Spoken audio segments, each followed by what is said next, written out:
Assalamualaikum warahmatullahi wabarakatuh. Alhamdulillahirrabbilalamin. Wassalatu wassalamu ala rasulil amin wa ala alihi wa ashabihi wa man tamasaka bisunnatihi ila midin. Pemirsa dan pendengar Raja TV dan Radio Roja yang dimuliakan Allah SWT. Alhamdulillah, segala puji dan syukur kepada Allah. Di pagi hari yang baik ini kita dapat melanjutkan bahasan kita tentang faedah-faedah dari sejarah Islam. Semoga Allah SWT senantiasa membimbing kita untuk meluangkan waktu dalam menuntut ilmu serta memberikan kekuatan pada kita untuk mengamalkan ilmu-ilmu yang telah kita dapat dan juga memberikannya, menyebarkannya kepada orang lain. Di hari yang penuh berkah ini juga kita selalu memperbanyak ungkapan salawat dan salam buat Nabi kita Muhammad sallallahu alaihi wasallam. Allahumma salli wa sallim ala nabiyina al-karim wa ala alihi wa sahbihi ajma'in. Semoga kita senantiasa diberi kekuatan Allah SWT untuk istiqomah di atas sunnahnya sampai akhir dari kehidupan kita. Pemirsa dan pendengar rahmati Allah SWT, dalam kesempatan ini kita akan sedikit mengupas peristiwa penting yang terjadi dalam kekuasaan Al-Muqtadir Billah yang telah kita bahas tentang masa kekuasaan beliau di masa Khilafah Bani Abbasiyah, itu Al-Muqtadir Billah. Ada beberapa peristiwa penting yang ingin kita sampaikan. Pertama adalah banyaknya para ulama-ulama yang terkemuka di kalangan umat ini yang wafat di masa beliau, di antara Imam Nasa'i, Imam Tabari, Ibnu Khuzaimah, dan Abu Bakar bin Abi Dawud As-Sijistani, dan beberapa orang ulama yang lainnya yang dikenal, yang sering dinukil dan disampaikan pendapat-pendapatnya oleh para ustaz-ustaz kita. Maka oleh sebab itu mungkin kita sedikit mengenalkan kepada umat, kepada pemirsa dan pendengar tentang sekilas sejarah kehidupan mereka. Sebelum kita masuk kepada pembahasan biografi Imam Nasa'i, ada beberapa peristiwa penting yang kemarin kita sampaikan, yaitu tentang adanya semacam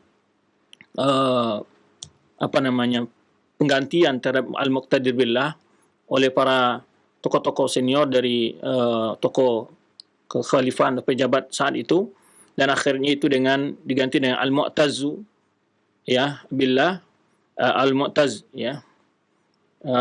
akhirnya Mu'taz Billah, tetapi akhirnya Al-Mu'taz Billah itu kembali sebenarnya kita katakan Al-Muqtadir Billah dibela oleh beberapa tukang taman dan para pelayannya, dan mengepung tempat di mana rumah Al-Mu'taz Billah dengan beberapa orang yang akan pindah ke istana kekhalifahan. Akhirnya para pendukung dari Al-Mu'taz Billah meninggal Al-Mu'taz Billah, dan akhirnya kembali kekuasaan dipegang oleh Al-Muqtadir Billah. Al-Mu'taz Billah ini namanya adalah yaitu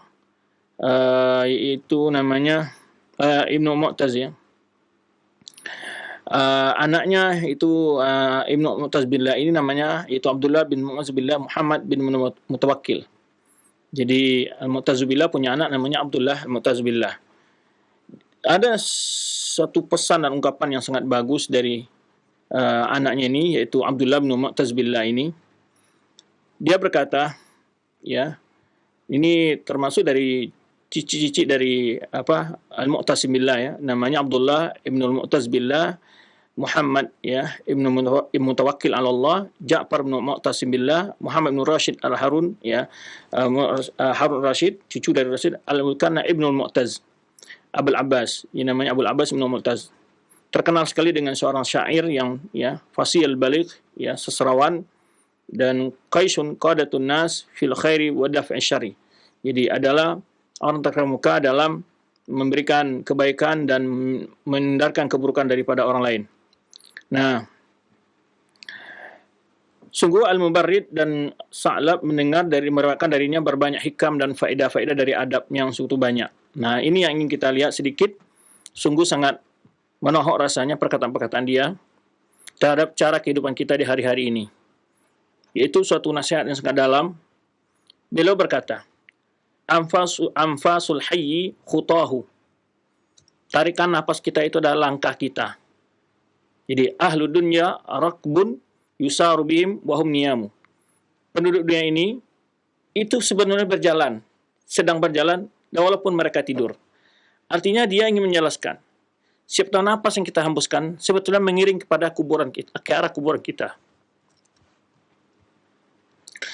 Walaupun kita tidur di malam hari, kita sebenarnya sedang menuju sebuah kematian yang sudah pasti, menuju akhir dari hayat kita. Maka dia menggambarkan setiap hembusan nafas kita adalah langkah-langkah menuju kematian, akhir dari kehidupan kita. Lebih menemukan ahlu dunia, rakbun yusaru bihim wahum niyam. Penduduk dunia ini adalah penumpang yang mereka dibawa berjalan walaupun mereka tidur. Ini akan, walaupun kita tidur, apakah umur kita berhenti? Apakah ajal kita juga berhenti? Ya, diundur? Tidak. Setiap waktu yang kita lalui, setiap nafas yang kita hembuskan, hakikatnya yang kita buat adalah langkah-langkah menuju ke arah kuburan kita. Ya, walaupun kita tidak menyadari. Kemudian beliau katakan, penduduk dunia ini adalah sedang berjalan terus menuju ajalnya masing-masing. Walaupun mereka tidur. Jadi sekarang satu hal yang membuat kita adalah kadang-kadang kita merasa kalau tidur itu istirahat. Ya, tidak ada aktivitas dalam kehidupan kita, tidak menyadari bahwa masa-masa tidur kita itu adalah masa-masa yang selalu mendekatkan ke masa kematian kita. Ya, jangan dikira bahwa ketika kita tidur lalu umur kita tidak dihitung, tidak, berjalan terus walaupun kita tidur. Nah, kalau kita lihat persentase tidur dari umur kita berapa? Ya. Berapa yang untuk urusan ibadah kita? Berapa yang untuk urusan dunia kita?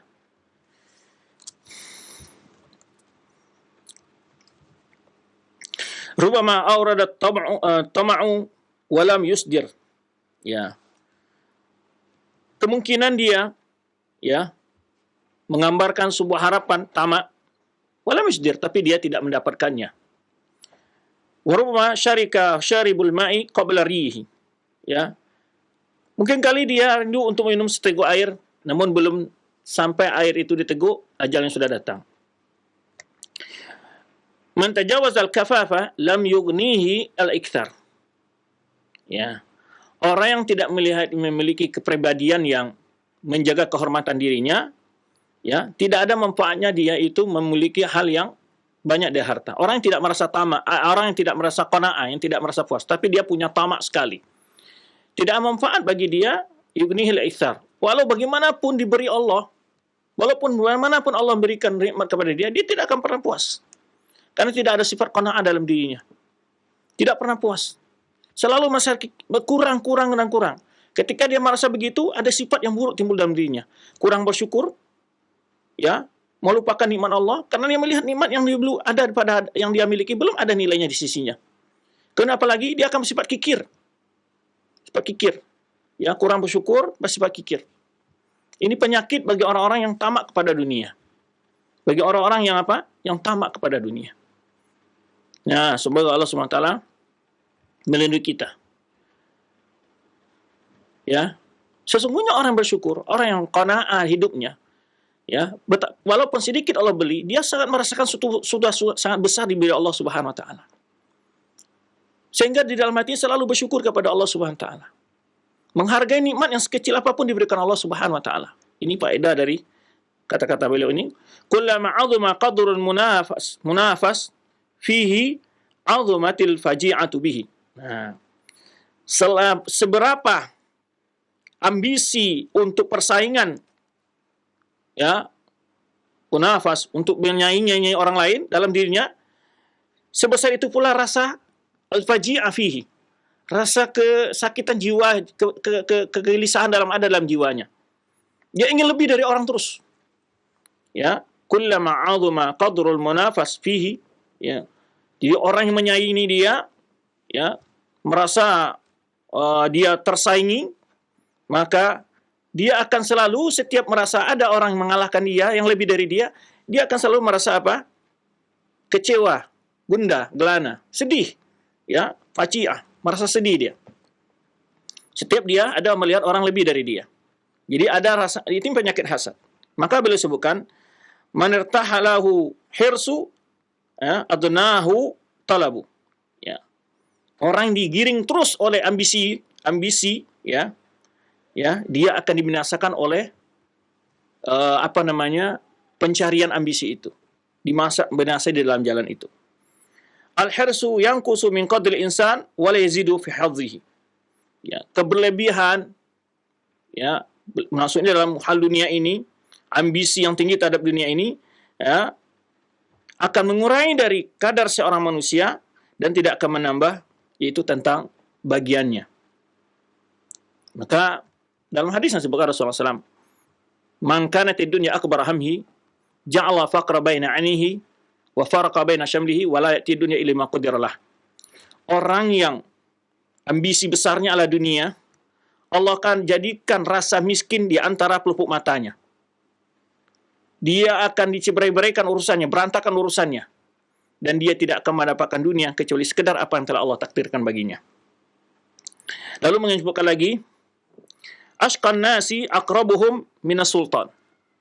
Ya, manusia yang paling, ya, menderita, merugi adalah orang yang paling dekat kepada penguasa. Yang paling dekat kepada penguasa, karena kalau dekat penguasa berarti dia berusaha mendapat kedudukan, mendapat uang, dan seterusnya. Tentu dia akan menjual agamanya, menjual kepribadiannya, dan seterusnya, berbohong, menjilat, seterusnya. Kama anna aqrabul asya' ila nari asra'uhum ihtiraqan. Dimana seorang yang sesuatu yang paling dekat kepada api, dialah orang paling cepat untuk terbakar. Ini contohkan oleh dia, seperti sesuatu yang paling dekat kepada api, itu yang pertama akan terbakar. Man syaraka sultana fi izzid dunya syarakahu fi dhullil akhirah. Fi dhullil akhirah. Ini kata-kata man syaraka sultana fi izzid dunya syarakahu fi mada? Dhullil akhirah. Orang yang bersyarikat dengan penguasa dalam, ya, kemuliaan dunia, dia akan bersyarikat pula dalam bersamanya dalam kehinaan akhirat. Yakfiu min al-hasidi annahu yaghtannam waqta sururik. Nah, cukuplah bagimu, orang yang hasad itu, dia akan senantiasa, ya, yaghtam, bergumam kebencian, penuh dengan rasa kegelisahan dalam hatinya ketika melihat engkau bahagia. Jadi orang hasad itu, ya, tidak usah kamu membalasnya, cukup saja sebagai bentuk dari siksaan bagi orang yang hasad, dia selalu tersiksa melihat orang lain bisa berbuat lebih baik, lebih tinggi, lebih berhasil, lebih apa. Dia selalu begitu. Dia akan fokus, ya, bagaimana supaya orang tersebut gagal, berupaya menghambat, dan segala macamnya. Nah, ini penyakit-penyakit, ya, yang harus kita hindari. Al-fursatu sari'atul fauti ba'idatul audi. Kata beliau, kesempatan sangat cepat hilang dan sulit untuk kembali. Nah, ini maksudnya beliau adalah gunakan waktu sebaik-baiknya. Waktu yang telah berlalu tidak akan bisa ditarik mundur lagi. Al-asra'u idza kathura khuzzanuha izdadat daya'an. Rahasia apabila banyak orang yang menyimpannya, maka akan hilang. Ya. Kemudian beliau menyebutkan lagi al-azlu yadhaku min tihil wilayah. Ya. Beliau menyebutkan dipecat itu akan bahagia dari kehilangan kekuasaan. Al-jaza'u at'abu minas sabri. Orang yang selalu tidak bersifat sabar, orang yang selalu sifatnya tidak sabar, itu lebih berat daripada sabar, menahan sabar. Jadi beliau sini motivasi orang yang ketika mendapat ujian dari Allah, jaza. Jaza itu artinya apa? Gelisah dia, tidak sabar dia, ya. Marah-marah, ya, dan dia dapat, atau dia kesal gitu. Orang yang kesal, ya, ketika dia diuji oleh Allah SWT, at'ab minas sabar. Itu lebih berat daripada sabar. Sabar lebih mudah dari itu. Jadi anjuran, kalau kita mendapat ujian dari Allah, mendapat cobaan dari Allah, tidak ada artinya kita jaza. Tidak artinya kita marah-marah, artinya kita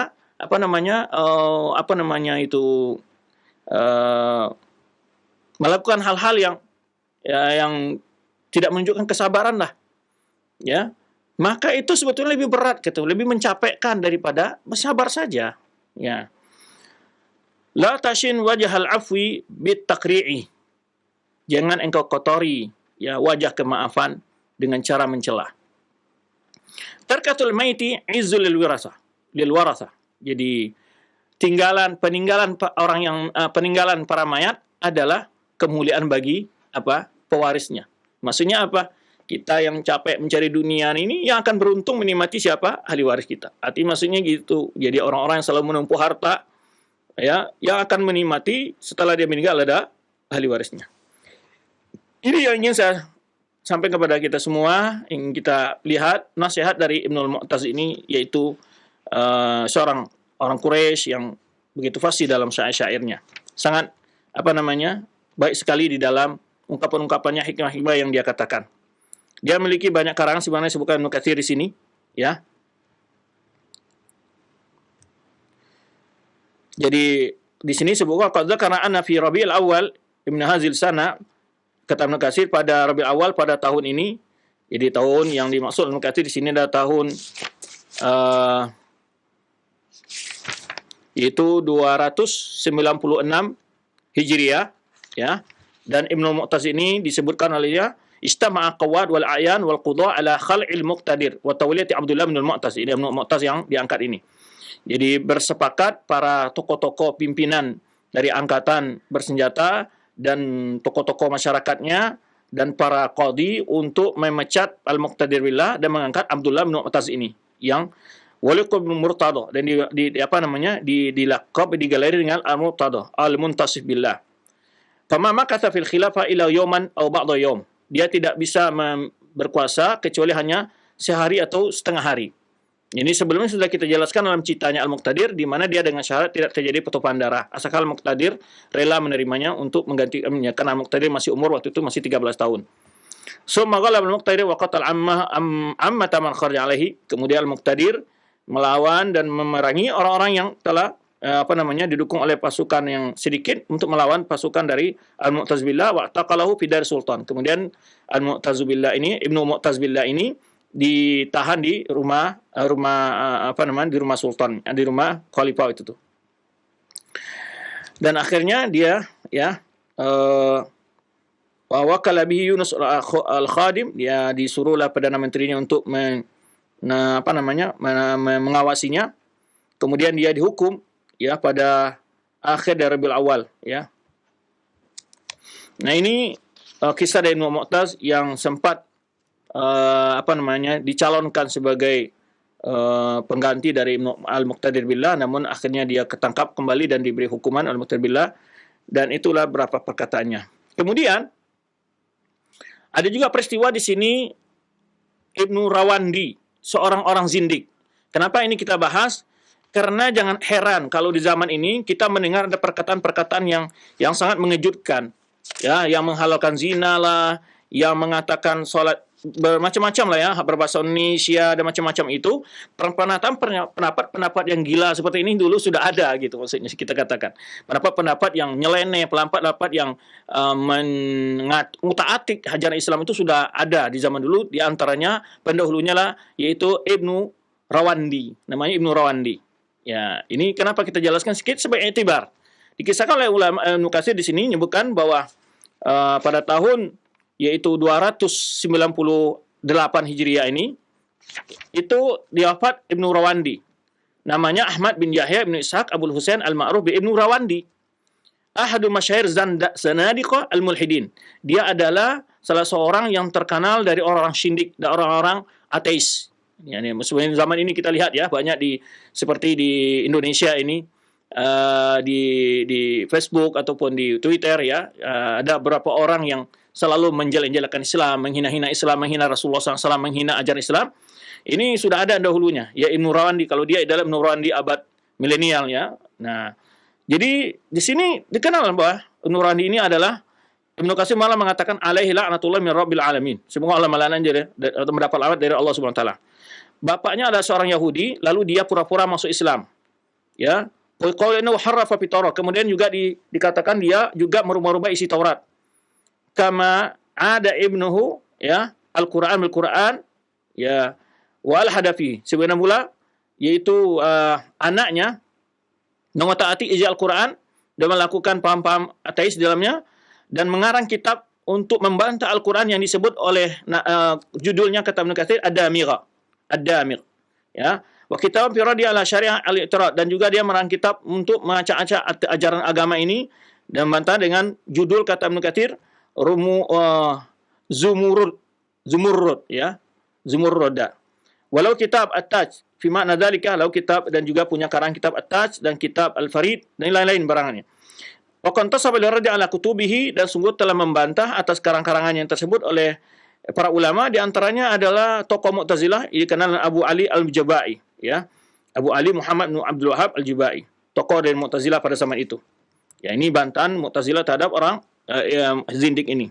Ya, kata Ibnu Katsir wa qad fi dzalika, ya, bantahan Abu Ali Al-Jubai ini sangat bagus. Ada kitabnya Nurwandi membantah orang-orang mulhid ini.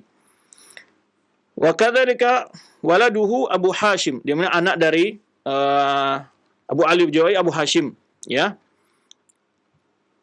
Berkata Abu Ali Al-Jubai, kata Ibnu Katsir, qara'tu kitab mulhid jahil as-safi, aku membaca kitab orang yang mulhid ini, ateis yang bodoh, as-safi yang goblok, Ibnu Rawandi. Falam ajid fihi illa safah, aku tidak dapatkan dalam kitab kecuali kebodohan, wal kadhiba, kebohongan, wal iftira, ya, fitnah kebohongan. Qala wa qad wada'a kitab fi qidamil alam, jadi dia menulis sebuah kitab tentang alam ini adalah, ya, menafikan tentang ada yang pencipta dan membela madhab ateisme dan membantah tentang ahli tauhid, dan juga mengarang kitab untuk katanya membantah Rasulullah SAW, ya, dalam 7 tempat dari kitabnya, dan menuduh Rasulullah SAW berbohong, dan juga dia mencela Al-Quran, dan juga juga menulis kitab pembelaan kepada orang Yahudi dan Nasrani, kemudian mengatakan agama Yahudi dan Nasrani itu lebih baik daripada agama kaum muslimin. Jadi ini kita sampaikan bahwa apa yang ada hari ini itu bukan satu hal yang baru dalam sejarah Islam, ya. Sudah ada pendahulu seperti Nurwandi ini. Yang hari ini kan ada orang mengatakan lebih baik agama di luar Islam, dari Islam menghina-hina dan mengangkat kelebihan orang Yahudi dan Nasrani, ya, lalu menghina-hina ajaran Islam. Kemudian yahtaju lahum fiha ala ibtal nubuwwati Muhammad SAW, dan dia juga berusaha membela keyakinan, ya, membela orang Yahudi dan Nasrani dan ingin membatalkan, mengingkari kenabian Muhammad SAW, dan lain demikian dari karang-karangan yang membuatkan, ya, keluar dari Islam. Ya, sebenarnya dinukil oleh Ibnu Jauzi, kata sebenarnya nukil Ibnu Jauzi daripada Abu Ali Al-Jubai. Kemudian Ibnu Jauzi juga, kata Ibnu Katsir, menukil dalam kitab Al-Muntazim, ya, tarafa min kalamihi wa zanaqatihi, salah satu ungkapan, potongan dari ungkapannya dan kezindikannya dan celaannya terhadap ayat-ayat Al-Qur'an dan juga ajaran agama. Kemudian warda alaihi fi dzalika, dan Ibnu Jauzi juga membantahnya. Wa huwa aqallu wa akhassu wa adhallu min an yultafata ilaihi. Kata Ibnu Katsir, dia adalah orang yang sangat hina dan keji, ya, dan yang dari untuk diperhatikan, kata Ibnu Katsir. Wa ila jahli wa kalami wa hadayani wa safihi, ini disebutkan sifat-sifatnya adalah kebodohannya, ya, kegilaannya, hadayani, kebingungannya, ya, kegoblokannya dan kehinaannya, wa tamwihi, kedustaannya, wa tarwiji wa tugyani. Dan ini disebutkan oleh Ibnu Katsir tentang berbagai sifat-sifat buruk yang pada dirinya. Kemudian dia meriwayatkan hikayat yang berolok-olok, ya, yang mengangkat kekufuran, ya. Di antaranya ada yang dia langsung katakan, atau di antara juga ada orang yang menisbahkan, ya, mutafa'ilun alaihi mimman huwa mithluhu. Jadi orang-orang yang saya pendapat dengan dia dikatakan ini pendapat Nurwandi. Padahal dia pendapat dia sebetulnya, supaya dia tidak dihukum atau dikritik, dia menyandarkan pendapat ini kepada Nurwandi tersebut. Kemudian, ya, orang-orang sependapat yang sama dalam perjalanannya, kata dalam kekufuran, ya, kata Ibnu Katsir rahimahullah. Wa qala Allah Ta'ala, subhanahu wa ta'ala telah berfirman tentang mereka, kata Ibnu Katsir, wala in sa'altahum la yaqulunna innama kunna nakhudu wa nal'ab. Jika engkau bertanya kepada mereka, sungguh mereka akan jawab, kami ini sekadar berolok saja dan bermain-main. Qul abillah wa ayati wa rasulikum kuntum tastahzi'un, katakanlah Muhammad, apakah dengan Allah dan ayatnya dan rasulnya kalian berolok-olok? La ta'tadzu qad kafartum ba'da imanikum, jangan cari alasan, sungguh kalian telah kafir sekalian beriman. Jadi ayat ini memang hukuman bagi orang-orang yang melolok ajaran agama ini, ya, seperti mana terjadi orang-orang yang munafikin di zaman Nabi SAW, ya. Kemudian juga disebutkan di sini bahwa Abu Isa Al-Warraq juga teman akrabnya Ibnu Rawandi ini, ya. Falamma alima an-nasu bi amrihima, tatkala manusia tahu dengan pandangan-pandangan mereka, penguasa saat itu menangkap Abu Isa ini, lalu ditahan ditahan, ya, dalam tahanan sampai ia meninggal. Adapun Ibnu Rawandi, dia lari bersembunyi di Ibnu Lawi Al-Yahudi. Ibnu Lawi Yahudi, di seorang orang Yahudi. Kemudian dia menulis kitab, ya, fi muddati muqamihi, selama dia dalam persembunyian di rumah orang, di tempat orang dituntut. Kitab ini disebut dengan ad-damigha lil Quran. Tujuannya untuk menolak Al-Quran. Ya, tidak berapa waktu setelah dia itu menulis, ya, dia meninggal, ya. Kata Ibnu Katsir rahimahullah. Kemudian juga Abul Wafa Ibnu Uqail, wa ra'aitu fi kitab muhaqqiqin annahu 'asha 36 sana ma antaha ilaihi min taghawul fil makhazi wa la'anahu Allah wa qabbahu wa la rahima idamahu. Jadi kata Abul Wafa Ibnu Uqail ini, aku melihat dalam sebuah kitab yang hidupnya selama 36 tahun dan dia memiliki pendapat-pendapat yang begitu sangat keji, ya, kehancurannya dalam pendapat yang sangat keji. Kemudian beliau melaknat An-Rawandi ini yang memiliki pendapat tersebut. Kemudian juga Ibnu Khalaqan, kata Ibnu Katsir, menyebutkan ini dalam kitabnya Al-Fayat, tetapi wadallasa alaihi. Ibnu Katsir menyebutkan Ibnu Khalaqan ini justru malah mengaburkan, walam yujarrihu bi syai'in, dan tidak pernah mengkritik sedikit pun tentang pemikirannya. Wala ka'annal kalba akala lahu ajinan. Seakan-akan tidak ada apa-apa dengan Ibnu Rawandi ini. Ala adati fil ulama wa syu'ara. Ini kebiasaannya Ibnu Khalaqan dalam membuat terjemahan ulama dan para penyair. Fa syu'ara yutilu tarajumahum. Kalau menterjemahkan orang-orang ahli syair, sastrawan itu dipanjang terjemahnya. Wal ulama yuzkaru lahum tarjamatan yasira. Kalau ulama sebut hanya cukup terjemah yang sangat ringkas saja. Nah, kemudian juga disebutkan di sini wa zandaqatu yatruku dzikra zandaqatihi. Kalau dia menterjemah orang-orang yang sesat seperti orang-orang Ibnu Rawandi ini, orang yang sesat, orang-orang zindik ini, itu tidak disebutkan berbagai penyimpangan-penyimpangannya. Kemudian disebutkan oleh Ibnu Katsir bahwa Ibnu Khalaqan ini menyebutkan wafat pada tahun 245, waqad wahima wahman fahishan. Kata Ibnu Katsir, sungguh dia telah salah kesalahan yang sangat fatal. Yang benar, kata Ibnu Katsir, adalah bahwa Ibnu Rawandi ini meninggal pada tahun ini, yaitu tahun 298 ya, 98 Hijriah. Baik. Berikut juga wafat di masa Ibnu Muqtadir itu pada tahun yang sama 298 Hijriah, itu Al-Junaid. Junaid ini salah satu tokoh dari orang yang sufi, yang terkenal di kalangan orang sufi.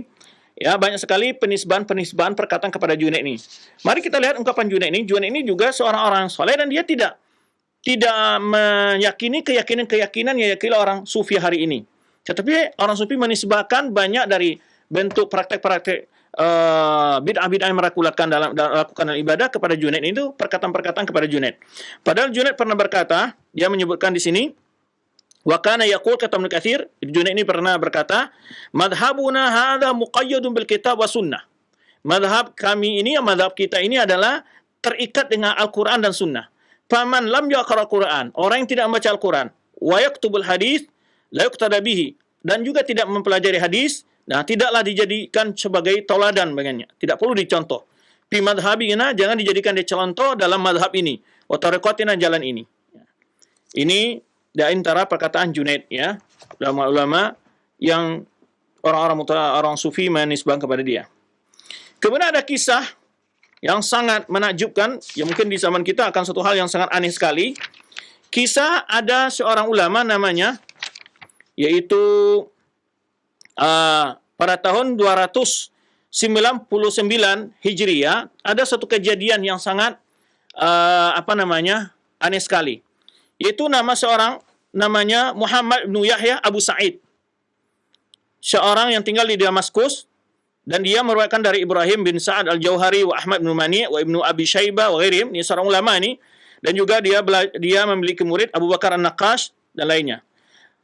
Muhammad bin Yahya ini, ya, dipanggil dengan orang bihamil kafanihi, dengan sebutan orang yang membawa kafannya. Wa dzalika ma dzakarahu al-Khatib. Sebenarnya diceritakan oleh Khatib Baghdadi, qala, dia berkata, balaghani anu tufiya wa ghussila wa kuffina wa sulliya alaihi wa dufin. Jadi kata Khatib menyampaikan, sampai kepadaku bahwa dia itu meninggal, lalu dimandikan, dan dikafani, dan disolatkan, lalu dikubur. Falamma kana lailu ja'a nabashun liyasriqa kafanahu. Setelah malamnya, dia dikubur siang, malamnya datang orang yang ingin mencuri kafannya. Dan orang menggali kuburannya ingin mencuri kafannya. Yaitu falamma kana lailu ja'a nabashun liyasriqa kafanahu.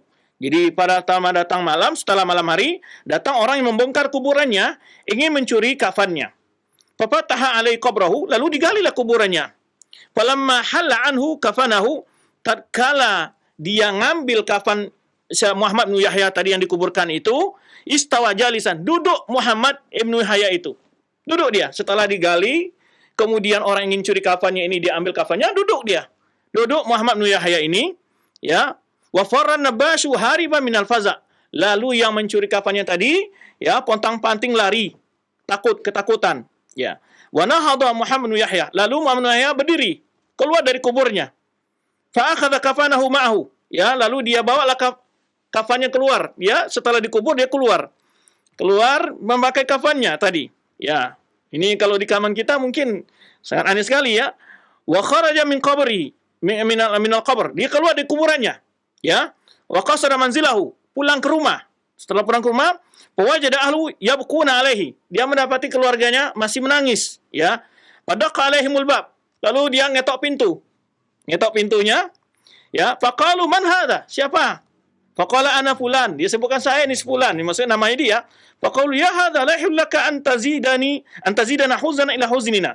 Lalu keluarganya menjawab di dalam, ya, tidak halal bagimu untuk menambah kesedihan kami kepada kesedihan yang sudah ada. Menambah lebih sedih lagi gitu maksudnya. Faqala iftah.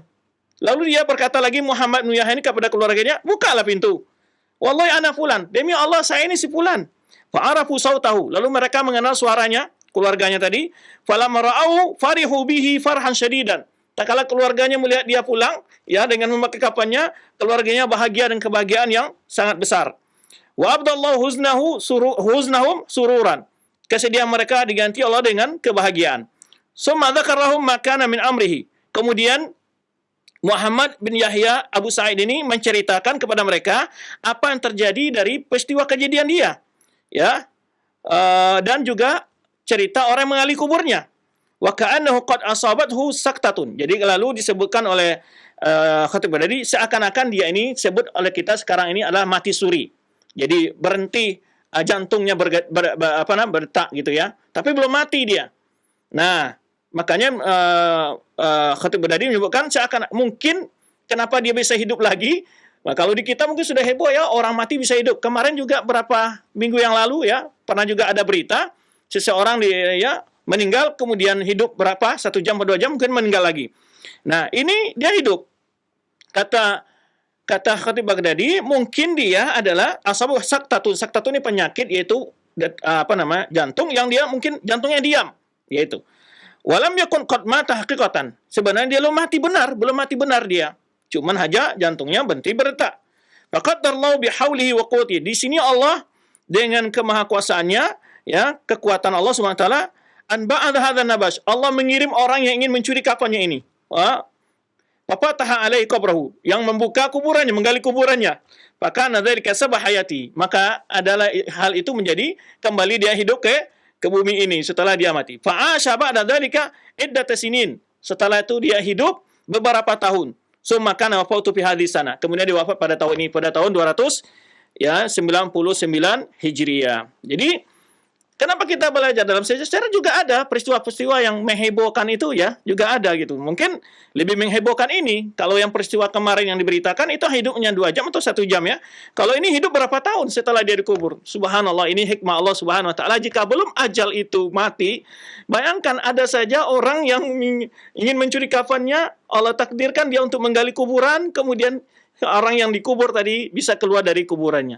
Ya, ini suatu hikmah ya, ketika memang kalau belum ajal, ya, walaupun sudah dikubur, namun kembali lagi ke dunia. Baik. Ini kita dikejar waktu ya, karena kita mau sedikit masuk ke terjemah Imam An-Nasa'i. Ya. Berikutnya kita masuk kepada Imam An-Nasa'i. Nah, Imam An-Nasa'i ini terjemahannya cukup panjang juga, ya. Saya akan ambil terjemahnya dari muqaddimah dari Petahqiq Sunan Nasa'i di sini. Bagus terjemahannya dan lebih agak jelas. Kalau Ibnu Katsir lah agak ringkas sekali. Nah, cuman kita ambil di sini faedahnya sedikit. Imam Nasa'i ini Imam Nasai, ini terjemahan kita pindah kepada Imam Nasai yang wafat pada tahun 303 Hijriah. Ya. Nama beliau adalah Imam Al-Muhaddis Al-Bari Al-Sabt. Ini ulama, ini pujian dari gelar-gelar para ulama ya. Syekhul Islam, Naqidul Hadis, orang yang ahli dalam menilai hadis. Al-Qadi, dia seorang qadi juga. Al-Hafiz, yang hafiz dengan banyak hadis. Ya, kalau hafiz di kalangan ulama muhadis yang banyak hafal hadis, bukan hafal Al-Quran saja. Abu Abdurrahman, kunyah Abu Abdurrahman, Ahmad bin Syu'aib Ibnu Ali Ibnu Sinan, ya, Ahmad bin Syu'aib Ibni Ali Ibni Sinan Ibni Bahrin Ibni Dinarin Al-Khurasani An-Nasai. Jadi beliau An-Nasai ini adalah bagian di daerah Khurasan. Nasai, kenapa disebut Nasai? Nisbah kepada Nasa, yaitu satu kampung di Khurasan, satu daerah di Khurasan, yaitu dengan fathun nun wasin. Nasai, ya, ba'da hamzah maftuha. Di sini Sam'ani menyebutkan dalam kitabnya Al-Ansab, menjelaskan, Sami'tu an ahdil bada innama summa bi hadzal. Kenapa dinamakan negeri itu dinamakan Nasa, daerah tersebut dinamakan An-Nasa, ya, yaitu di awal Islam, di anna muslimin lama aru fatha kana rijaluha ghuyyiban anha. Jadi tatkala kaum muslimin ketika mau menaklukkan kota ini, daerah ini, yaitu para laki-lakinya semua keluar dari kota itu. Faharabatun nisa al-ghudha. Lalu yang menghadang para pejuang kaum muslimin adalah wanita. Falamma arafat al-Arab, tatkala pejuang-pejuang dari Arab datang melihat, kafu anil harb. Mereka tidak mau memerangi karena wanita. Li'anna nisa la yuharabna. Karena wanita tidak boleh diperangi. Wa qalu wada'na hadhil qaryah fin nasa. Jadi kita telah menyerahkan, ya, menempatkan negeri ini pada wanita. Ya'nuna ta'khir hatta ya'udu waqta 'udur rijalihim. Maksudnya apa? Kita tunggu dulu sampai laki-laki mereka kembali, ya. Waqila inna masum ini nasa. Kenapa juga disebutkan nasa?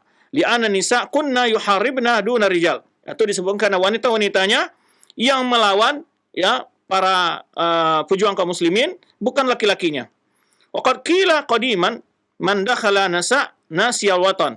Dan juga disebutkan juga suatu ungkapan, barang siapa yang datang ke negeri Nasa, dia akan lupa negerinya. Waqad sanafal adib Abu Muzaffar Muhammad Ahmad Al-Abyurdi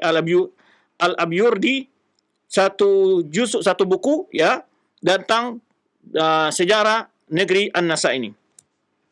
Nah, ini sejarah sedikit nama kenapa dinamakan An-Nasa, ya. Taib. Itu di daerah Khurasan, di bawah kaki gunung, ya, di bawah kaki gunung, disebutkan oleh Az-Zahabi, ya.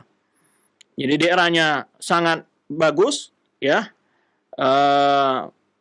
Itu biasa di lembah yang penuh dengan pohon-pohon dan sungai, gitu ya. Lalu bagaimana perjalanan menuntut ilmunya Imam Nasai ini? Imam Nasai menuntut ilmu sejak kecil. Ini sudah sering kita lihat bagaimana para ulama-ulama kita dari masa kecil mereka sudah, kalau bahasa kita sekarang sudah mondok lah, ya. Dari kecil dia sudah belajar ke Ibnu Qutaibah bin Sa'id dan umurnya masih 15 tahun, ya. Artinya sekitar tamat SMP lah dari kita. Wa qama indahu bi Baghlan, dia tinggal di negeri Baghlan, itu Mesir. Qutaibah bin Sa'id ada di Mesir, yaitu sekitar setahun 2 bulan. Waqad aktsara anhu hatta balagat riwayatu anhu, sehingga banyak sekali dia meriwayatkan hadis dari gurunya Qutaibah bin Sa'id ini, yang di dalam Sunan Nasai ini ada 2, Sunan Kubra, Sunan Sughra, Al-Mustabah yang diringkas dari Sunan Kubranya, itu sekitar 682 riwayat dari syekhnya Qutaibah bin Sa'id.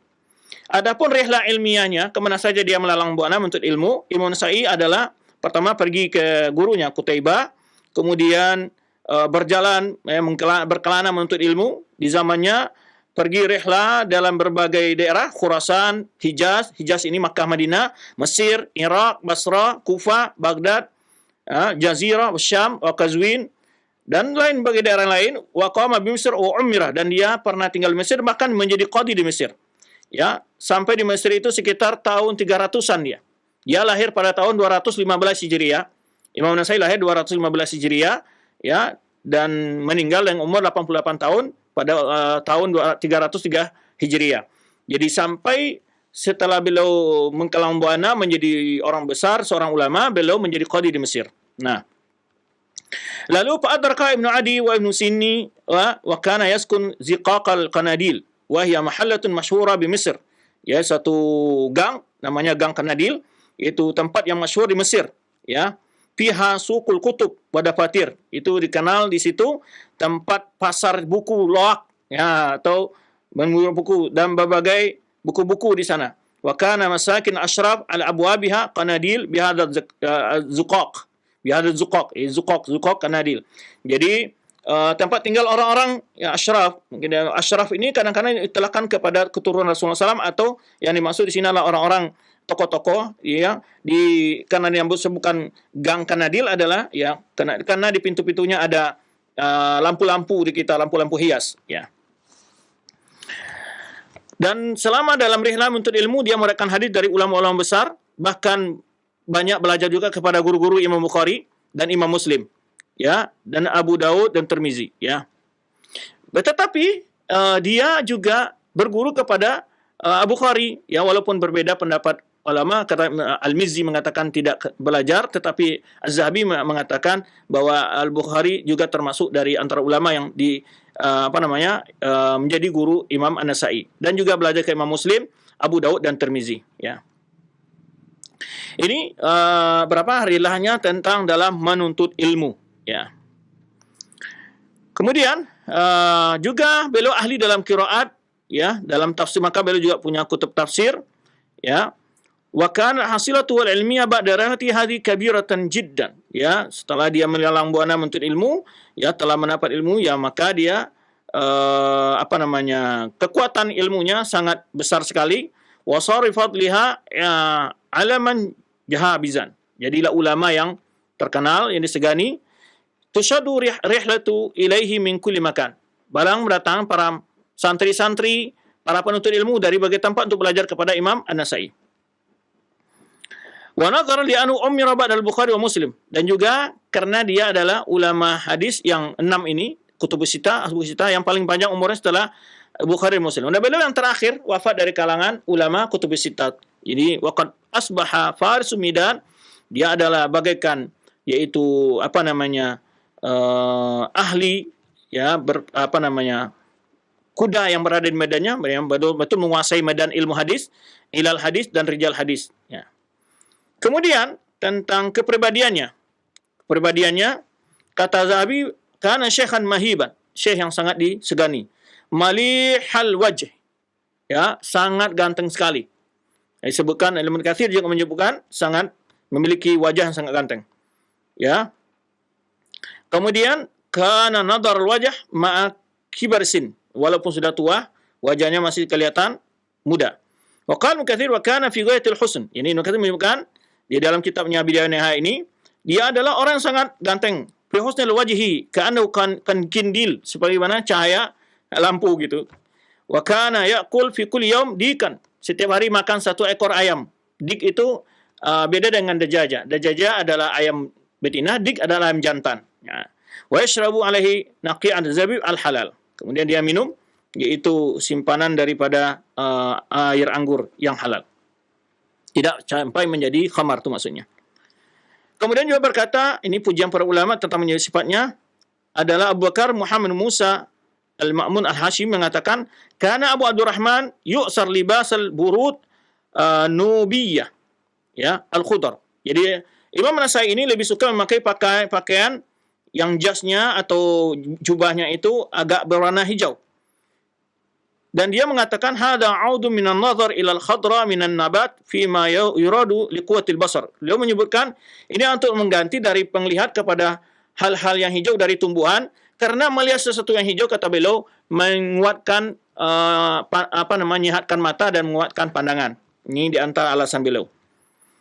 Kemudian wa kana yaqtul jima' ma'a shawmin wa yaumun wa iftar yaumun. Yani orang yang sangat kuat dalam hubungan biologis. Kemudian beliau juga orang yang suka berpuasa sehari kemudian berbuka sehari, puasa Daud.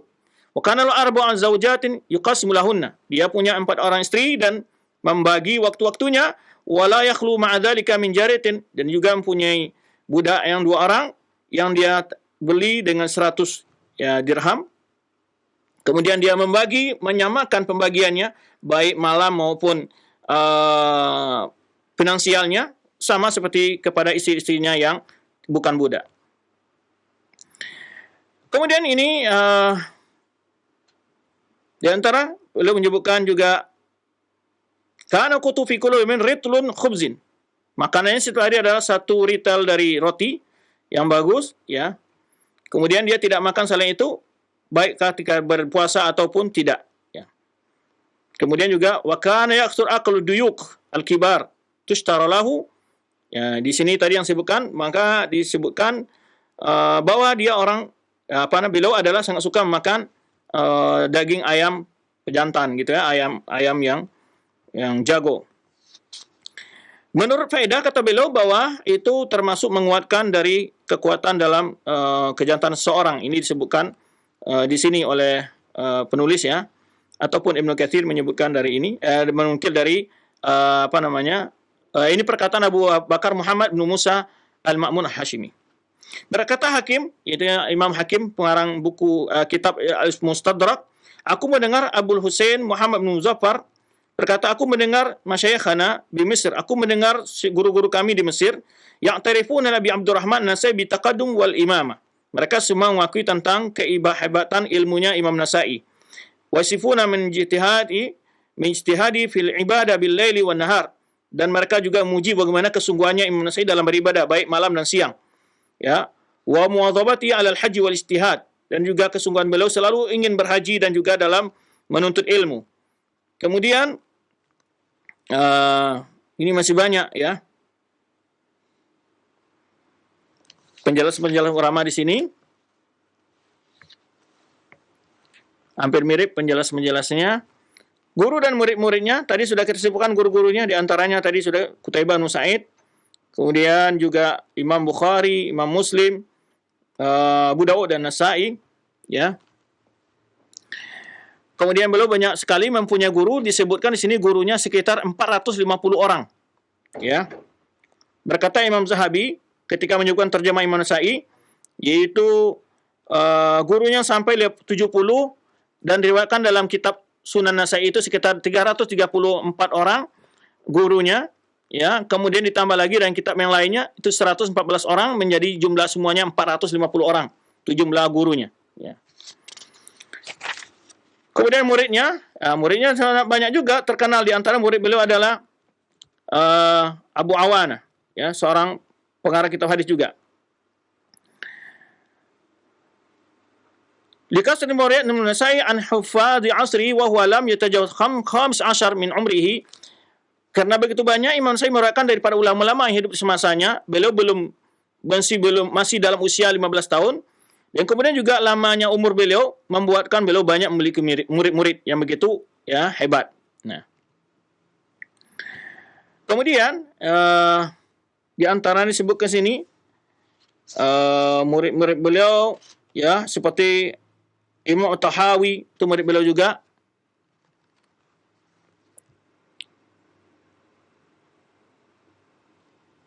Kemudian Abu Awana yang tadi kita sebutkan, Abu Ja'far At-Tahawi, lalu hadis juga. Kemudian Abu Awana Al-Sfirini, kemudian Abul Qasim Tabrani, Imam Tabrani yang memiliki kitab Mu'jamul Kabir, Mu'jamul Awsat, Mu'jamul Saghir, ya. Kemudian Ibnu Adi Al-Jurjani, ya. Kemudian Ibnu Nahas, ini ulama-ulama besar, ya. Kemudian Abu Hatim, Ibnu Hibban, ini Ibnu Hibban yang terkenal juga ulama hadis, Ibnu Hibban, ya, Sahih Ibnu Hibban, dan lain dari para ulama-ulama, ya. Ini kehebatan beliau, memiliki guru yang cukup banyak sekali. Kemudian guru-guru beliau terkenal, juga murid-muridnya begitu banyak yang menjadi ulama-ulama. Nah, ini menunjukkan tentang kehebatan ilmu beliau. Kemudian beliau memiliki karangan yang begitu banyak.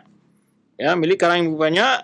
Sunan Kubra, Sunan Sugra, Mustaba, tafsir, ya. Ya, beliau punya juga kitab tafsir dan kitab-kitab lainnya.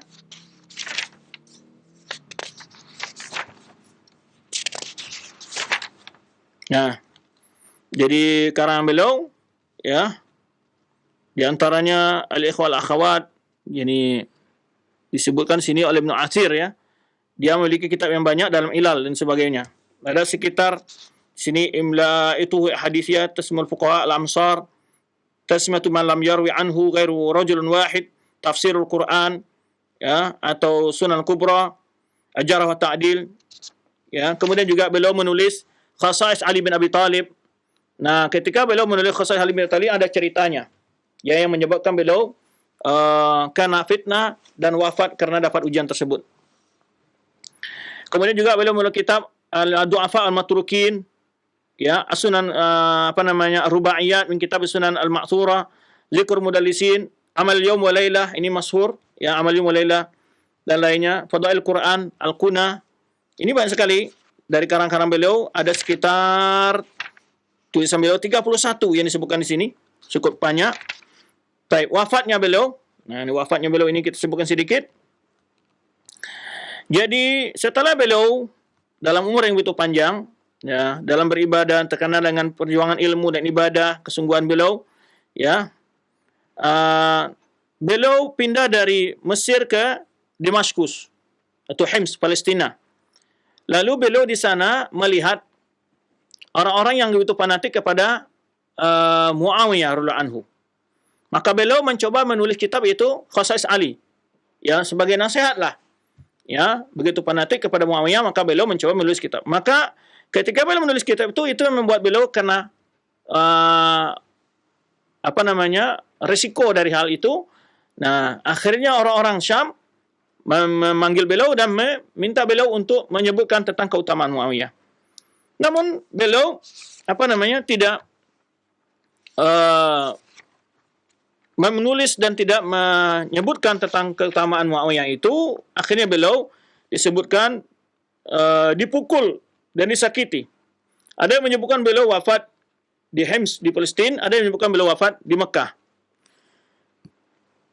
Kemudian Daruqutni menyebutkan fa'adhahu wa darabu hatta ukhrija minal masjid. Jadi beliau diusir dari masjid, kemudian dibawa ke Mekah.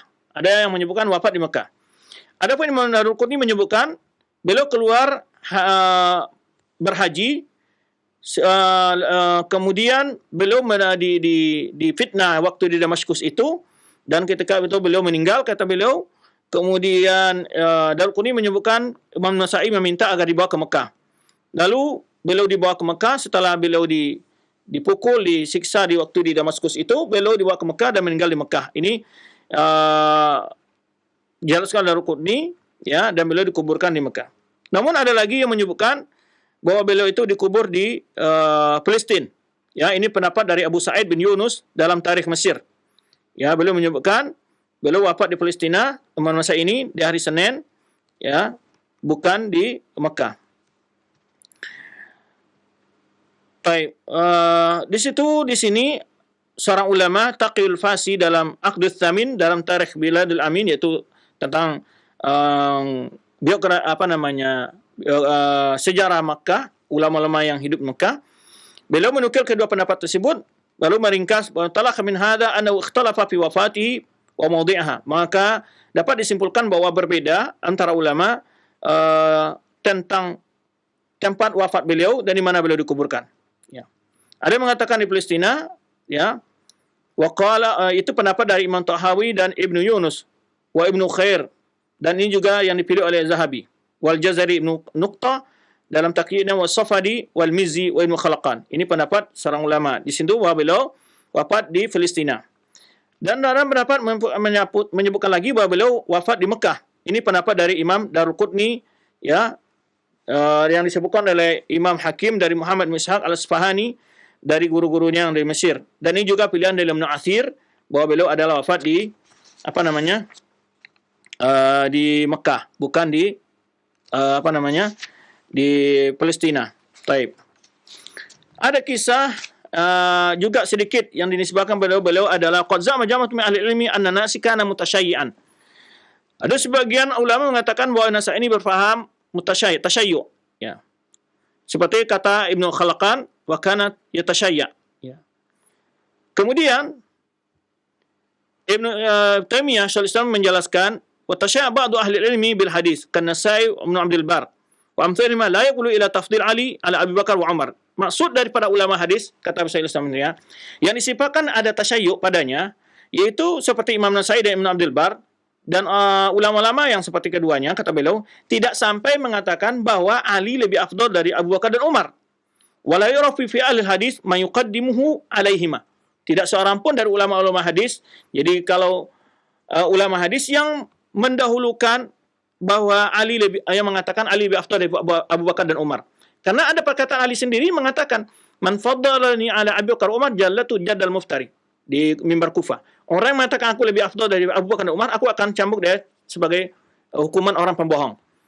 Tetapi yang disebut tasyayyu oleh para ulama, ini yang kadang-kadang dimanfaatkan oleh orang Syiah, mengatakan bahwa Ahlus Sunnah juga menjadikan ulama-ulama mereka sebagai periwayat hadis, ataupun sebagai orang liberal-liberal hari ini mengatakan diterimanya riwayat Syiah secara mutlak. Karena ada dalam rawi-rawi disebut ulama itu tasyayyu. Nah, perlu dipahami kata-kata tasyayyu di kalangan ulama muhditsin, itu tasyayyu yang dimaksud adalah dalam permasalahan tertentu saja, mana yang lebih mulia antara Ali dan Utsman. Itu saja. Ada yang pendapat Ali lebih mulia dari Utsman. Tapi bukan masa khilafah. Kalau khilafah nggak ada, ulama al-sunnah semuanya, ulama hadis semua sepakat bahwa khalifah, susunan khilafah Rasyidin adalah Abu Bakar, Umar, Utsman, Ali. Nah, tetapi tidak ada seorang pun di antara mereka mengatakan, ulama-ulama yang dikatakan bertasyayyu itu memilih paham lebih loyal kepada Ali, ya, bahwa dia mengatakan Ali lebih afdal dari Abu Bakar dan Umar. Dan ulama mengatakan orang yang telah mengatakan Ali lebih afdal dari Abu Bakar dan Umar itu adalah bukan tasyayyu lagi, tapi adalah Syiah Rafidah atau Syiah yang telah menyelisihi para ulama, ya. Taib. Ini sedikit tuduhan dan penjelasan terhadap beliau. Nah. Kemudian beliau pernah berselisih dengan gurunya. Ini faedah juga sedikit dalam adab menuntut ilmu. Ya, disebutkan di sini kisah ini, ya.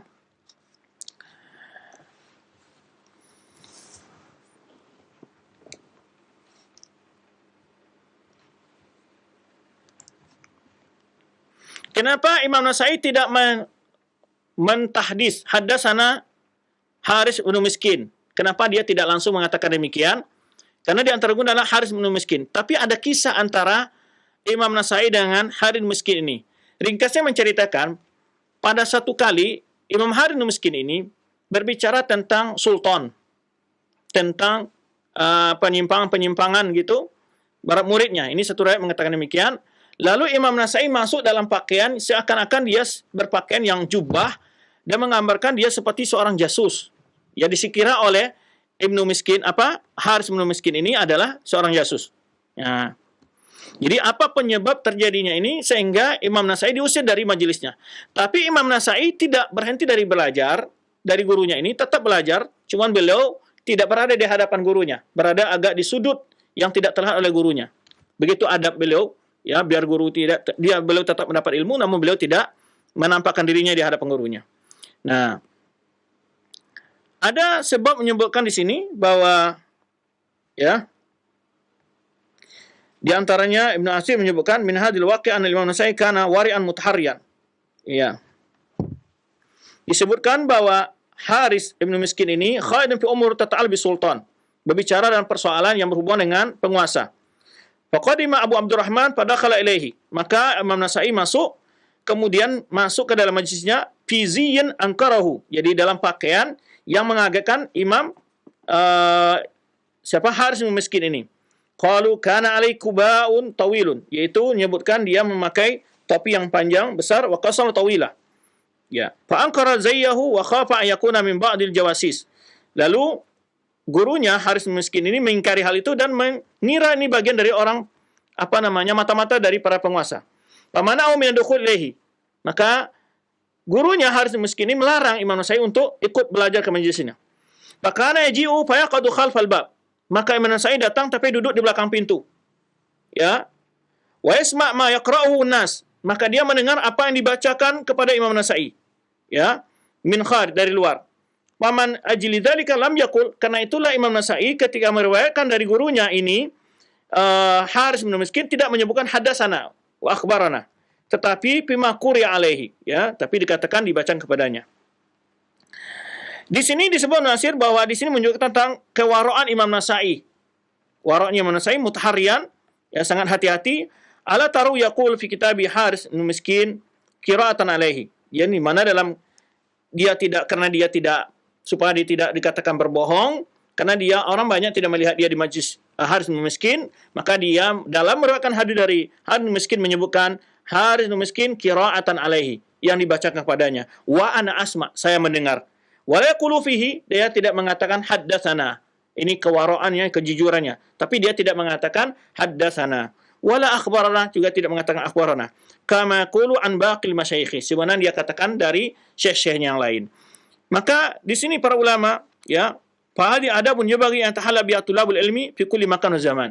Hendaklah seorang talib ilmi menggambarkan dengan adabnya, ya, seorang penuntut ilmu dan gurunya. Kadang-kadang guru itu memiliki sifat yang mungkin agak keras, maka disebutkan faedah di sini para ulama. Kata Imam Syafi'i, tidak boleh hadir oleh gurunya, tapi dia tetap hadir di balik pintu, ya. Fama hadatsa baina Imam Syafi'i wa baina Syekhi harus miskin innama huwa misal amali. Apa yang kejadian antara Imam Nasai dan gurunya Harith Miskin adalah suatu kenyataan, ya, pembuktian, ya. Misal arsal qawaid Imam Nasai al-jalil al-qadar li kulli talib ilmin lita'adu ma' syekhi, yaitu perumpamaan contoh teladan bagaimana praktek nyatanya Imam Nasai mempraktekkan adab seorang talibul ilmi beradab sama gurunya, ya. Apa yang wajib atasnya min azimi hurmati, dari menghormati gurunya, ya. Ayasbir ala jafwati tasdur min syekhihi, yaitu hendaknya sabar dari berbagai kesalahan atau kekasaran yang datang dari gurunya. Au su'i khuluqin, karena guru itu juga manusia, ada kelemahan atau buruknya akhlak gurunya. Wala yasuddu dzalika an mulazamati, tapi itu tidak membuat dia untuk tidak belajar kepada gurunya. Fa inna dzalika anfa' li talib, ini ada lebih baik, ya, bagi seorang penuntut ilmu di dunia dan di akhirat. Wa qala al-Mu'afi Ibnu Imran, al-Mu'afi Imran berkata, "Mathalul ladzi yaghdab 'ala al-'alim," ya, mathalul ladzi yaghdab 'ala asatinil jami'. Jadi, orang yang marah kepada gurunya seperti orang marah kepada tiang masjid. Itu istilahnya dikatakan oleh Al-Ma'afi. Itulah faedah dari kisahnya Imam Nasai ini. Walaupun beliau diusir oleh gurunya, ya, tapi beliau tetap bersabar, tetap aja belajar. Nah, ini satu adab yang disebutkan oleh para ulama, ya, di antara Ibnu Athir dan lain para ulama mengambil istinbat di sini. Adab seorang talibul ilmi, jika terdapat dalam gurunya ada sifat-sifat yang membuat dia mungkin tersakiti, namun seorang murid tetap bersabar dengan jafwah guru, kesalahan gurunya, ya, kemudian tetap belajar, ya. Nama guru ada kelemahan-kelemahan, ada tabiat-tabiat, ya, tidak sempurna seorang guru, tetapi hal itu tidak membuat seorang talibul ilmi untuk lari dari majlis ilmu. Demikian yang dapat kita bahas. Semoga apa yang telah kita bahas dapat kita ambil hikmahnya. Itu saja yang dapat kita bahas kesempatan ini. InsyaAllah pada kali yang akan datang kita akan bahas insyaAllah terjemahannya Imam At-Tabari yang juga wafat di masa khalifahan Al-Muqtadir Billah, ya. Demikian, kita kembali kepada al-akh yang madu kita dari studio 2 Cilengsi. Nah, barakallahu fikum, jazakallahu khairan. Terima kasih atas bimbingan dan pelajaran yang telah disampaikan di kesempatan pagi hari ini. Semoga Allah mudahkan di dalam kita memahami dan juga mengamalkannya dalam kehidupan kita sehari-hari. Kini saatnya bagi Anda yang bertanya seputar pembahasan. Kami tunggu pertanyaan-pertanyaan Anda baik via telepon maupun pesan singkat. Silakan, halo. Silakan, halo. Halo, Ya, dengan siapa di mana? dengan Rukmini di Jonggol. Ibu Rukmini, dikecilkan saja televisi atau volume radionya. Ibu cukup mendengarkan via telepon saja. Saya mau tanya nih, apa namanya? Tadi yang dibilang siapa tuh yang nggak mau nyebutin keutamaannya Muawiyah? Itu kenapa ya dia nggak mau sebutin sampai disiksa begitu? Dia nggak mau sebutin, kenapa ya? Padahal kalau dia sebutin kan nggak masalah ya Pak. Itu saya mau tanya tuh kenapa ya Pak ya. Assalamualaikum. Waalaikumsalam warahmatullahi wabarakatuh. Silahkan Ustaz. Salam teman. Jadi Imam An-Nasai berada di Syam. Beliau melihatkan di Syam itu banyak orang fanatik kepada Muawiyah. Ketika beliau menulis tentang keutamaan Ali, biar orang-orang Syam juga paham tentang kemuliaan Ali, biar mereka tidak terjumus dalam kefanatikan itu, akhirnya orang-orang Syam juga meminta agar beliau juga menulis untuk tentang keutamaan Ali. Dan ketika dia ditanya tentang keutamaan orang Syam juga meminta untuk ditulis tentang keutamaan Muawiyah atau menginterogasi Imam Nasai apa saja keutamaan Muawiyah.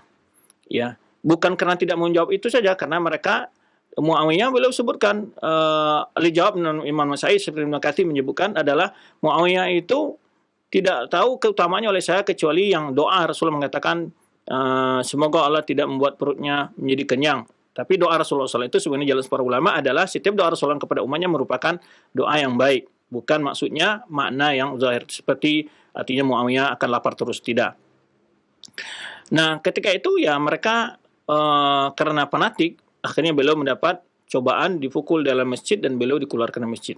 Nah, itu sebabnya ya beliau kemudian beliau di situ beliau disebutkan melihat bahwa Ali lebih afdal daripada Utsman. Di sini beliau yang tadi kita sebutkan dan antara ulama menyebutkan beliau adalah ada memiliki paham seperti tasyayyu' dalam artian memandang bahwa Ali lebih afdal daripada Utsman. Dalam satu riwayat lain juga penjelasan ulama lain bahwa ketika dia ditanya tentang Muawiyah, dia menyebutkan keutamaan Muawiyah itu telah membalas kepala dengan kepala. Yang dimaksud oleh dia adalah ketika terjadinya pembunuhan terhadap Utsman, meninggalnya Utsman, kemudian di masa Muawiyah terbunuhnya siapa? Husain. Ya, nah ini yang dimaksud oleh beliau terbalasnya kepala dengan kepala. Wallahu a'lam. Itu yang disebutkan sepanjang biografi beliau yang saya baca. Penjelasan lain mungkin bisa ditambahkan oleh para ustaz lain nantinya. Cuman sebatas informasi yang saya dapatkan dari referensi yang saya baca sampai di situ. Wallahu a'lam bishawab. Jazakallahu khairan Ustaz. Terima kasih atas jawaban yang bermanfaat ini. Selanjutnya kami berikan kesempatan kembali bagi pendengar dan pemirsa TV Roja yang Anda ingin menyampaikan pertanyaan via telepon. Silakan.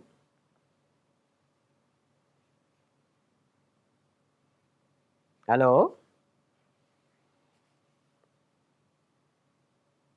Belum tersambungkan? Kita akan bacakan dari pesan singkat yang telah masuk. Assalamualaikum warahmatullahi wabarakatuh. Dari Abu Uwais di Lombok yang bertanya, Ustadz, apakah Imam An-Nasai ini termasuk ulama fikih, ulama yang memahami hal-hal atau meriwayatkan hadis-hadis berkaitan dengan fikih juga? Silakan Ustadz. Baik, tadi memang tidak kita jelaskan bagaimana manhaj dan metode beliau dalam mengumpul hadis dalam sunan beliau. Para ulama yang telah melakukan penelitian terhadap sunan beliau mengatakan bahwa hadis-hadis yang baru susun itu adalah hadis-hadis yang memang menjadikan hujah oleh para fuqaha dalam pembahasan-pembahasan fikih. Dan Sunan Nasai, menurut para ulama yang telah mengkajinya lebih dalam, bahwa sunan beliau lebih fokus kepada memang hadis-hadis fikih juga. Hadis-hadis fikih juga.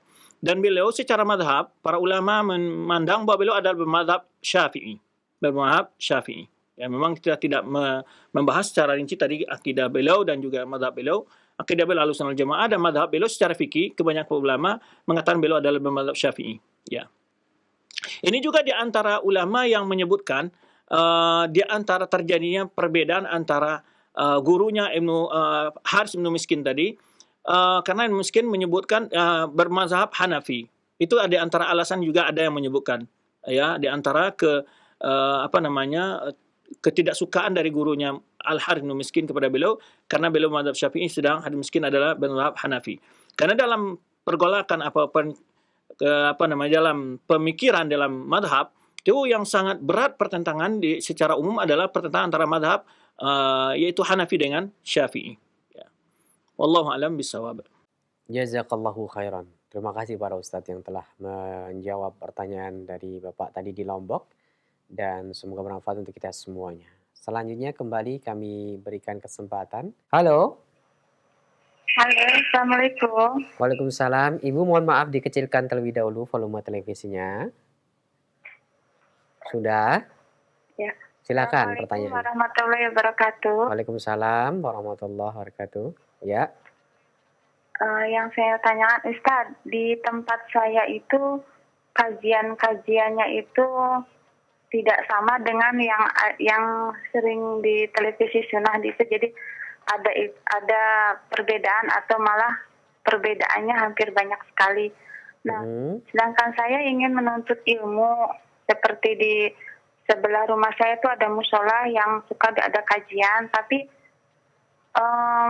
belum begitu dengan sunnah-sunnah. Itu bagaimana Ustaz? Sedangkan saya ingin bertolabul ini dan saya tetap berangkat, tapi yang tidak sesuai sunnah saya tidak ikuti, tapi saya mengikuti yang ada di TV-TV sunnah itu bagaimana Ustaz? Terima kasih. Wassalamualaikum warahmatullahi wabarakatuh. Waalaikumsalam warahmatullahi wabarakatuh. Silakan Ustaz.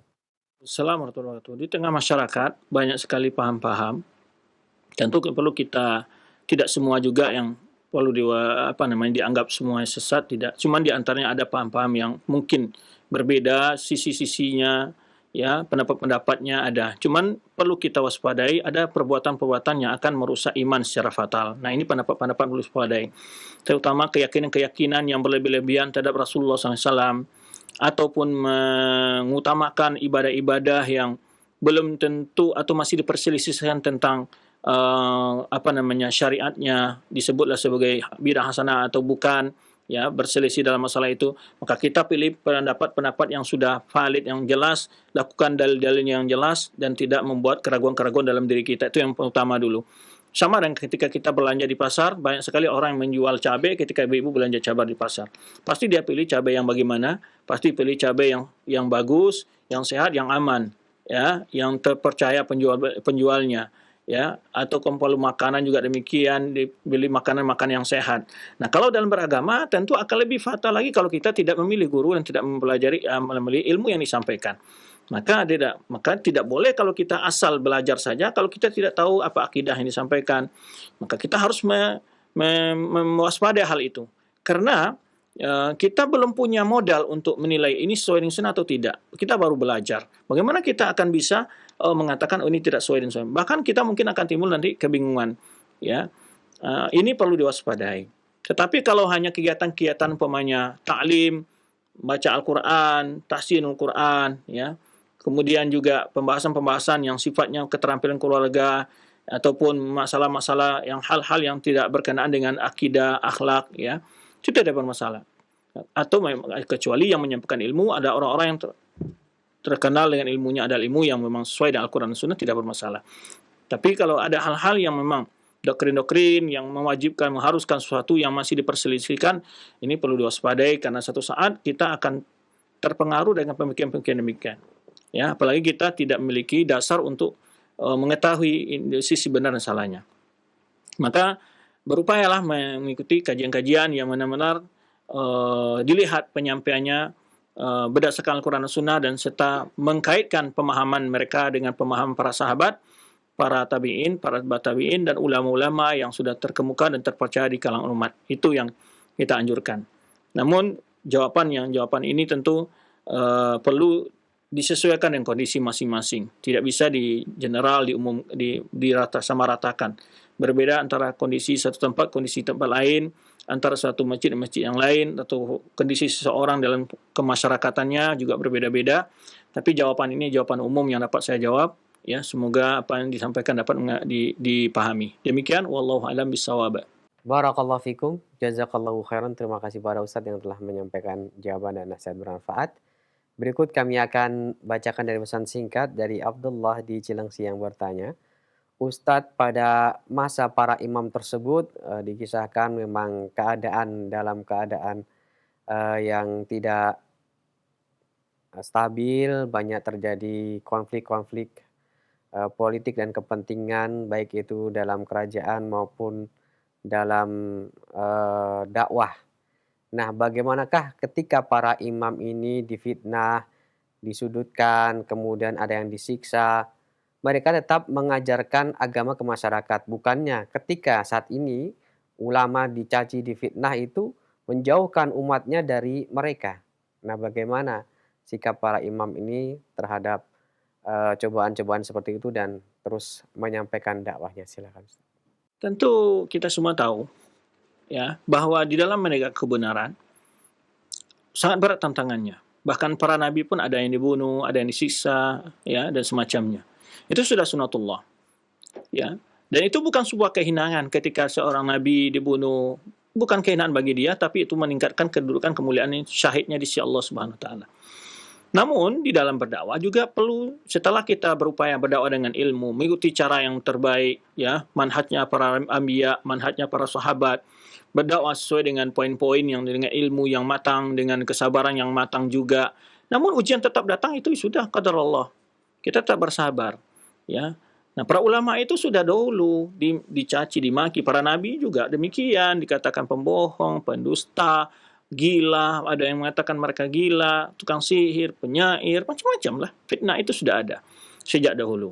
Namun kita, yang terutama bagi kita adalah jangan mundur dari karena fitnah tersebut, terangkan kebenaran pada masyarakat, bersabar menghadapi demikian, yakin dengan pertolongan Allah Subhanahu wa taala.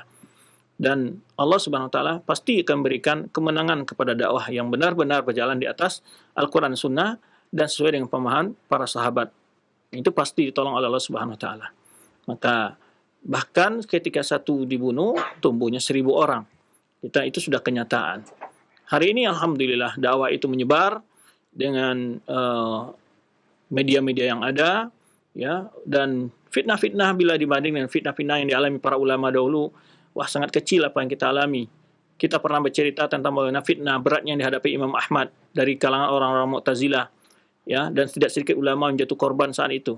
Ya, ini menunjukkan betapa pentingnya umat ini selalu dibina dan akidah-akidah yang benar supaya mereka tidak terfitnah, tidak termakan dengan berbagai fitnah-fitnah yang disebarkan oleh orang-orang yang ingin merusak agama ini dari dalam maupun dari luar. Maka kita tetap berupaya maksimal dan segala daya upaya kita maksimal. Kita harus juga tidak boleh takut dan juga tidak sembrono. Artinya menantang tanpa ada keperhitungan yang jelas. Juga tidak berikian.